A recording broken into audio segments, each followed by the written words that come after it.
Welcome to another episode of the Drew's News Podcast. Today I have the opportunity of having two special guests kick off this adventure. I wanted someone really special to kick off the first episode, and I thought who better to kick off the first episode than my parents, Samantha and Chris Worley.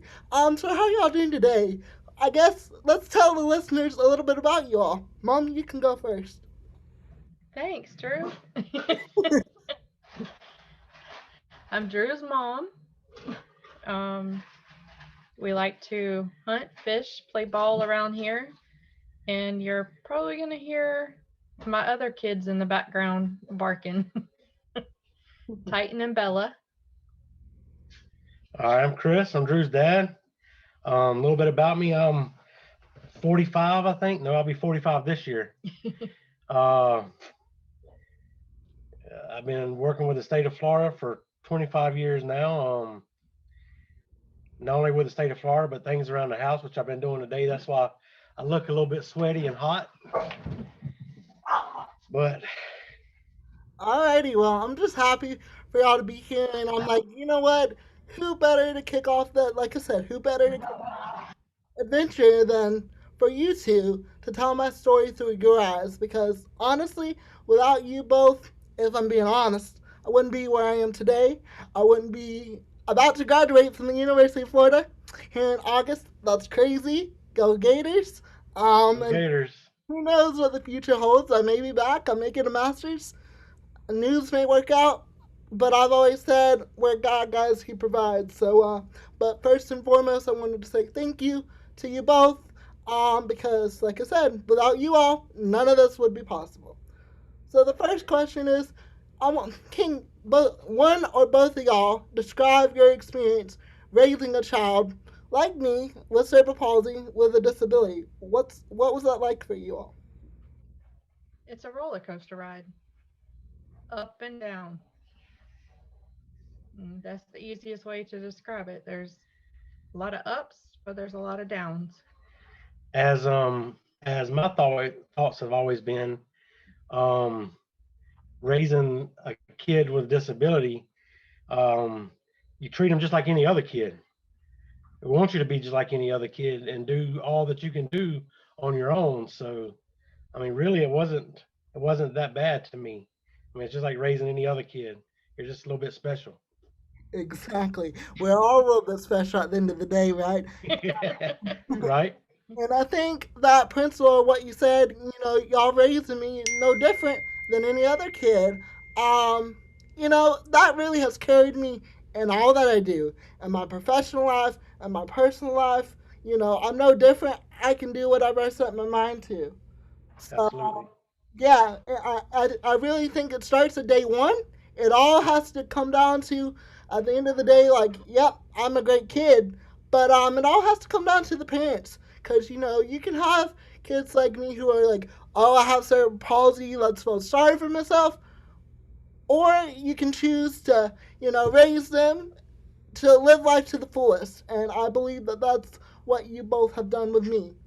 Right. What Absolutely. was the greatest challenge, or what was the biggest reward, or both, of the adventure? I'll let you go first. The biggest challenge, is to me is trying to get other people to see you as a normal person and that we're trying to raise you as a normal person. And what am I most proud of? I'm most proud of that you're doing your own things out there and you're attending the University of Florida. You're doing it big. I try to uphold the family name. That's what I try to do. Do y'all proud. Because at the end of the day, like I said, y'all have a lot to do with it, whether you know it or not. What was your biggest motivation to keep advocating for me in school and life, whatever it may be? Because I know there's, me every day. I really understand what it's like to hit those roadblocks now. And I'm like, dang, how did mom and dad do it? Because it's so easy just to throw your hands up in the air and say, "I give up." But what was your motivation and your will to keep on fighting to get me to where I am today? I I think that's the responsibility of the parent. Um, you have to advocate for your kid and speak for your kid. There's nobody else going to do it. Dad, do you have any? Absolutely. I agree with your mom. You have to advocate and fight. And then, at the end of the day, like I've already said, our biggest goal was pushing you to be as independent as you could be. So, really, that's our motivation because, as Mama's told you before, and you already know, we're not always going to be here forever. Mm-hmm. Yep. What kind of things have you all learned along the way throughout the process? Make the best of it. Um, appreciate what you have. Mm-hmm. Yeah.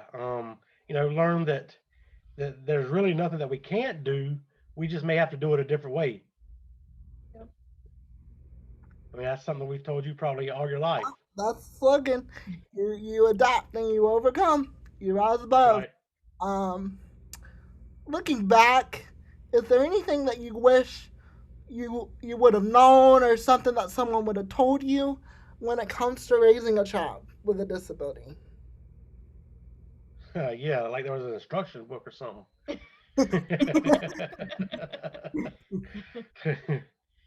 How to make the connections with other parents and like companies to get things that you need because that stuff's not Yeah, that's probably the hardest part, making easily out connections or there. talking to people or finding people to get the things that you need. Yeah. And that fight still continues.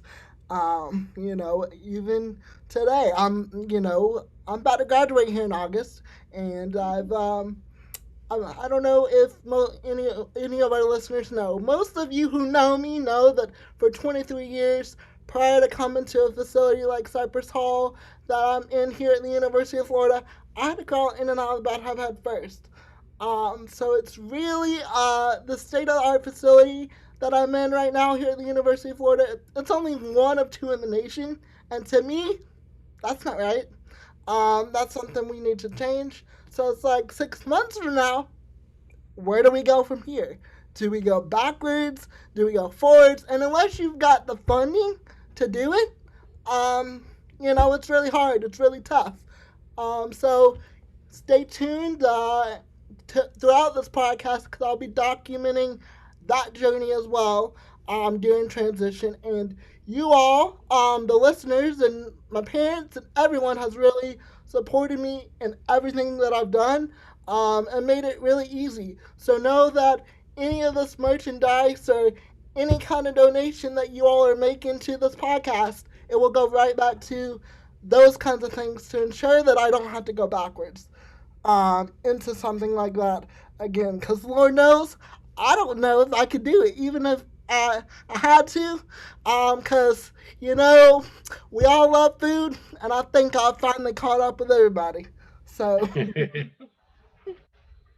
what is one thing that I've done during my lifetime so far that you are most proud of, and why? You going first? I mean, my thing that I said a while ago is making it to college, and not just any college, the University of Florida, my favorite out of all of them. Um, I think that's what I'm most proud of. And it ain't just that. It's the fact that what you're out there living on your own and doing on your own something that I have instilled into you and pushed you through, and you're out there doing it. Yes, sir. I can't name just one thing. There, I mean, there's a lot. Okay. With all that, with raising me, stress levels are high. And even for me now, again, that's something that I too now realize as I've gone through the education system and as I've started to venture and advocate for myself, stress levels are high. I'm like, God, why are you doing this to me? Why are you doing this to me? Why are you making it so hard? But I always try to see the positive. And I'm not here to say that I don't have bad days. I'm sure you and Dad both have had bad days along the way. And we're all not here to sit here and say we haven't. Oftentimes there's more bad days than good. But when we have a good day, we're like, ooh, praise the Lord, hallelujah. But what are some things that you've used to compensate for the stress of having to raise a child with a disability? Like, what did you all do to kind of, have some me time or whatever?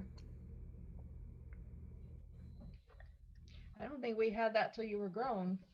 Yeah, I mean, you kind of hit the nail on the head. You said me time. There wasn't a whole lot of me time until you were older, but that's kind of the stress reliever is the little bit of me time that we have with ourselves. Exactly. Is there any advice you would give to a parent who's in your shoes? Keep pushing. Never stop pushing them. Yep. And I'll say that too. My slogan is I don't stop at the first no. Because if we stopped at the first no, we wouldn't get anywhere. You know, there's going to be lots of no's before that one yes. And I've related that to, disability stuff, getting the equipment and stuff that I need to my professional life. I've applied for many internships and I've gotten no after no after no. And, you know, it was kind of it hurt a lot. And I was getting to the point where I'm like, hmm, is this for me? Am I doing the right thing? Do I give up? But I kept pushing, and I got that one yes, and that one yes is all it took. And I'm similarly in that situation here at school now. I'm thankful and lucky and blessed that the University of Florida has faculty here that really invest in the students. Not to say that the other ones that weren't already here didn't invest in me. I don't think they knew how to invest in me because I couldn't use the bigger camera equipment. Um, but now I finally have an instructor who won an Emmy for mobile journalism. She shot a documentary with an iPhone 5S.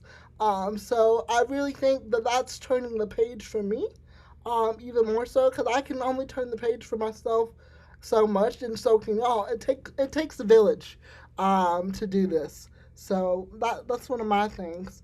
And then lastly, it's kind of like my signature question. I ask every single guest that comes on the show this question. What do you all hope your legacy will be? Mm, true. I mean, honestly, really, I had to look up and see what legacy means.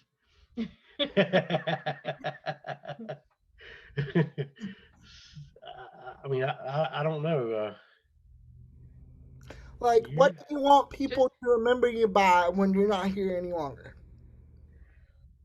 well, me, I just, I try to be a good person every day, and the best person that I can be, and I think if that's what my legacy is, that's what I want people to remember is whenever somebody says Chris Worley, I want to say, hey, that was a good dude. he's always smiling. Is That's what I always hear about him. he's always smiling, and if he's not, oh boy, watch out. But thank goodness that old boy watch out doesn't happen very often. And then, if anyone's listening to this or anyone's watching this today, and they're like, wow, Samantha and Chris Worley, they really know how to raise a child right with a disability. They did it right, and I need some guidance. How can they connect with you all? We both have Facebook. Yep. Of course, we have email, and you have our contact numbers. So they're more than welcome to reach out to you for them. Exactly. So just message me on my Drudy's Reports Facebook page, and I'll be more than happy to reach out to mom, dad, and let them know, hey, these people are going to be contacting y'all, just so they know, like, who is this kind of thing. Um, but yeah, I really appreciate you both for taking the time, and like I said in the beginning, none of this would be possible without you both. So I appreciate y'all. I love you both. And when I make it big, I'll be sure to remember y'all.